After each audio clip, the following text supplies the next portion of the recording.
আপনার কপালে আপনার ভাগ্যে যিনি আছেন তার জন্য সবটুকুন ভালোবাসাকে আপনি জমিয়ে রাখবেন। আপনি জানেন আপনার জীবনে, বৈবাহিক জীবনে একজন সঙ্গিনী আসবেন, এটা এক্সপেক্টেড। কিন্তু আপনি এখন থেকে যদি কোথাও প্রেমের নামে অবৈধ সম্পর্ক করেন, অবৈধ রিলেশন করেন, হারাম সম্পর্ক স্থাপন করেন, তাহলে দিন শেষে আপনি কিন্তু আপনার সে হবু স্ত্রীর সাথে বিশ্বাসঘাতকতা করবেন।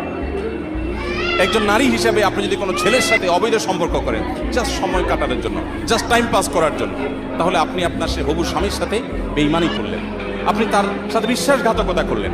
গোটা পৃথিবী বলবে আপনার যৌবনকে আপনি এনজয় করেন, আপনি যৌবনের উচ্ছলতায় হারিয়ে যান, আপনি ভোগ করেন।